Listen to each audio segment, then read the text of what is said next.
Ito mga boss, meron akong ah, konting tip mga boss sa grinder kasi yung bagong grinder ko at na subukan ko na rin ito sa mga nakaraang grinder ko mga bossing. Para tumagal mga boss, para tumagal yung buhay ng grinder ninyo. Yan. So gumagawa kami ngayon, ayun, no? May ginagawa kami ngayon. So, para tumagal yung buhay ng grinder ninyo mga boss, gaya nung sa akin noon, yung unang grinder ko, yung ganito niya mga boss, yung exhaust niya, ay yung daanan ng hangin, yung medyo may screen pa sa loob, may screen, parang ganito siya mga boss. Ang ginawa ko, parang ganito, ayan no, may screen siya. So, yan, okay lang yan mga boss, okay lang yan. Kaya lang, pag tumagal to mga bossing, dahil pino, yan no, sobrang pino yan mga boss.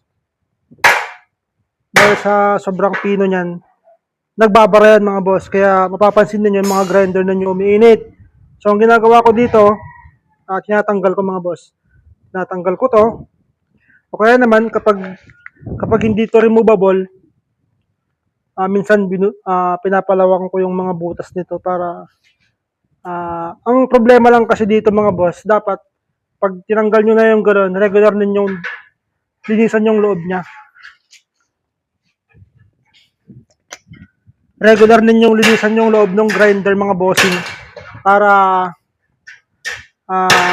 yung mga pumapasok na mga alikabok dito matanggal. So yun lang naman kasi kung meron yon okay, pero kung sa init ang usapan, umiinit yung mismong makina niya dahil nababarahan itong mga to mga boss. Ayan, so maluwang na siya. Ngayon, ang maganda dito naman, kailangan mo na siyang i-maintain. So, yon kapag tumagal-tagal na, dapat linisan mo yung loob. Madali lang maglinis ng ganito mga boss. Isa lang yung tornilyo niya. Minsan meron yung dalawang tornilyo na grinder, pero madali lang.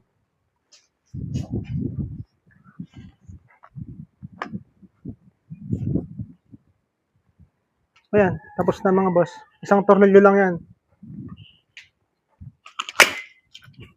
Meron naman yung mga bossing. Meron naman yung